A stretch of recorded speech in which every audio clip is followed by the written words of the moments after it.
ہم نے پڑھ لیا تھا نا یہودی کون ہیں، کس کی اولاد ہیں، یہودا کون ہیں وغیرہ وغیرہ، وہ ہم نے پڑھ لیا تھا۔ آج ہم پڑھیں گے تاریخ یہود اور اسرائیل کا پس منظر۔ یہ جو تاریخ یہود اور اسرائیل کا پس منظر ہے نا، تو یہ تقریباً ان کے خلاصہ ہے کہ کہاں سے آئے، اس کا پس منظر وغیرہ کیا تھا۔ یہ پورا اگر یاد نہ بھی کرے تو یہ ان پر جو حملے ہوئے وغیرہ ایک دو بھی اگر آپ اس میں ذہن میں رکھ لینا تو وہ آپ کے لیے کافی ہوگا۔ پورا تو مجھے نہیں لگ رہا کہ آپ کو یاد رہے گا، ٹھیک ہے۔ اچھا، ہیکل سلیمانی کی بات آ ہی گئی ہے تو مناسب معلوم ہوتا ہے کہ اس اعتبار سے بھی یہودیوں کا تاریخ اجازہ یہی پیش کر دیا جائے تاکہ اس مذہب سے تاریخی طور پر واقفیت حاصل ہو جائے۔ اس سلسلے میں آپ ہمارے ساتھ ہزاروں سال پیچھے کا سفر کرے، تاریخ کی اوراق آپ کے سامنے کھل رہے ہیں۔ غور کر کے دیکھیں کہ ابھی عیسیٰ علیہ السلام کی ولادت ہونے میں تقریباً 1000 سال کا عرصہ باقی ہے۔ یہودیوں نے فلسطین میں اپنی ایک ریاست قائم کر لی جسے اس دور کی عظیم الشان حکومت قرار دیا جاتا ہے، اور یعنی عیسیٰ علیہ السلام سے تقریباً 1000 سال پہلے داؤد علیہ السلام اور سلیمان علیہ السلام کا دور وہ حکومت تھا، ٹھیک ہے۔ تو جب عیسیٰ علیہ السلام سے 1000 سال پہلے ہے تو تقریباً آپ علیہ السلام سے تقریباً کچھ کم 1600 سال یا 1500 سال، 1550 سال، 1570 سال پہلے کا یہ واقعہ ہے، ٹھیک ہے، داؤد علیہ السلام کا جو حکومت تھا۔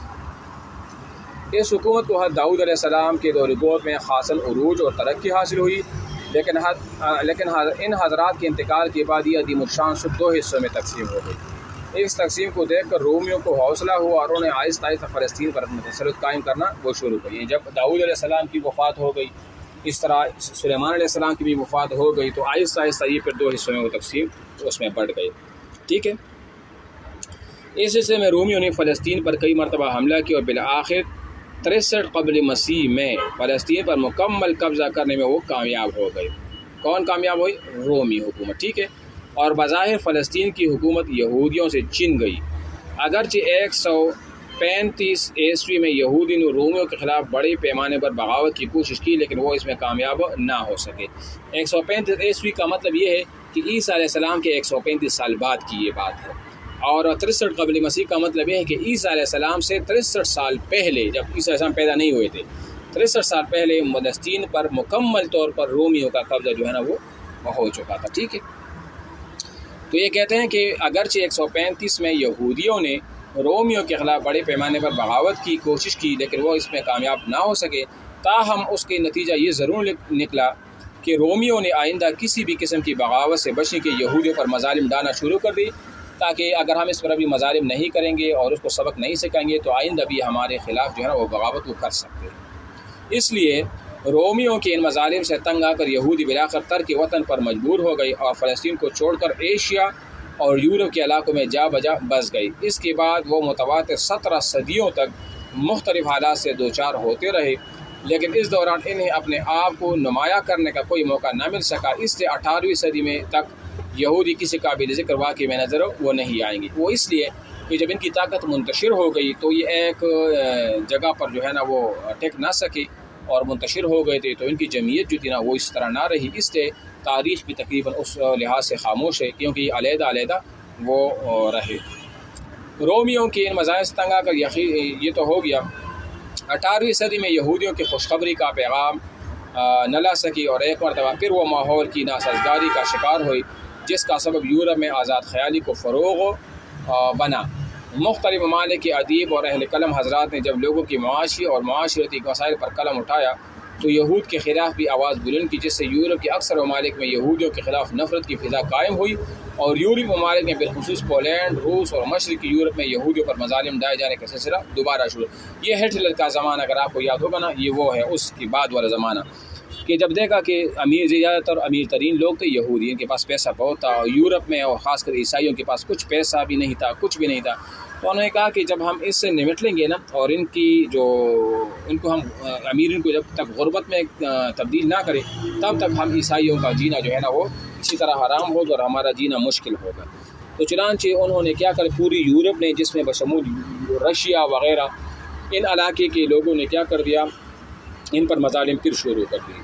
مظالم کا سلسلہ جب بڑھتا چلا گیا تو روس کے ایک یہودی النسل ڈاکٹر ہان بنسکر نے 1883 میں ایک کتاب لکھی، جس میں اس نے یہودیوں کو مشورہ دیا کہ وہ اپنی حفاظت کے لیے ایک آزاد اور خود مختار حکومت ریاست کو قائم کرے۔ اب یہ کافی امپورٹنٹ جگہ ہے کہ یہودیوں کو کس نے یہ مشورہ دیا تھا کہ یہودیوں کے لیے ایک الگ آزاد وطن ہونا چاہیے جہاں پر یہ لوگ مستقل طور پر آزاد اور خود مختار حیثیت سے وہ یہاں پر رہ سکیں، ٹھیک ہے نا۔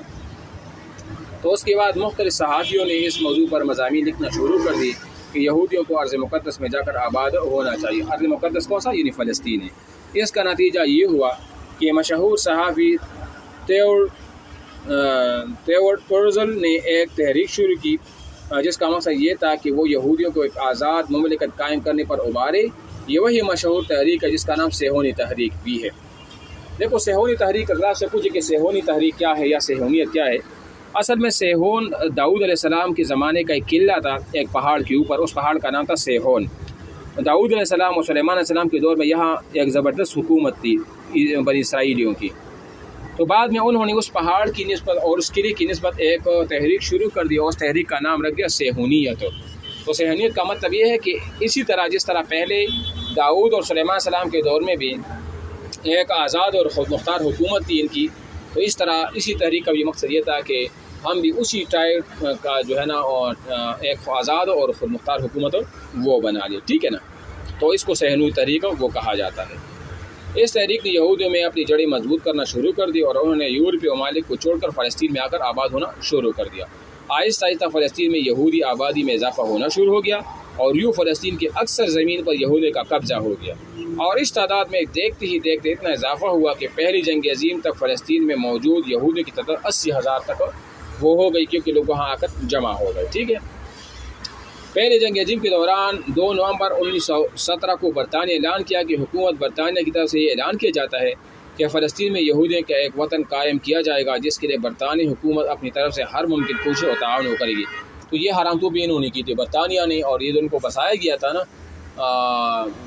یہ برطانیہ کی اعلان کی وجہ سے ان کو یہاں پر بسایا گیا تھا، ٹھیک ہے۔ چنانچہ یہ وضاحت بھی کی گئی کہ فلسطین اور موجودہ دوسری اقوام کو بھی مذہبی اور شرعی حقوق دیے جائیں گے۔ فلسطینی حکومت کے قیام کا اعلان سن کر عرب ممالک میں بے چینی کی لہر دوڑ گئی اور برطانیہ کے فیصلے کے خلاف کل اپنے جذبات کا اظہار کیا جانے لگا۔ اچھا، برطانیہ فیصلہ اس لیے کیا نا کہ برطانیہ اس وقت سپر پاور تھا، جس طرح آج کل امریکہ خود کو کہتا ہے نا، تو اس وقت برطانیہ سپر پاور تھا، جو وہ کہتا تھا وہ ہو بھی جاتا تھا، اور اس طرح ہو بھی گیا۔ اور برطانیہ کے اس فیصلے کے خلاف کل اپنی جذبات کا اظہار کیا جانے لگا، کیونکہ پہلی جنگ عظیم کے آغاز تک فلسطین ترکی کا ایک حصہ سمجھا جاتا تھا، لیکن جنگ کے دوران برطانیہ نے اس پر قبضہ کر لیا تھا۔ یعنی پہلے خلافت عثمانیہ تھی، تو خلافت عثمانیہ پورے عرب پر اور اس طرح فلسطین پر، ان پر خلافت عثمانیہ کا وہ تھا قبضہ تھا، لیکن پھر برطانیہ نے یہودیوں کے ساتھ سازش کر کے ان کو جو ہے نا اسے چھڑا لیا تھا اور برطانیہ پر وہ قبضہ بھی کر لیا تھا، ٹھیک ہے۔ اچھا جی۔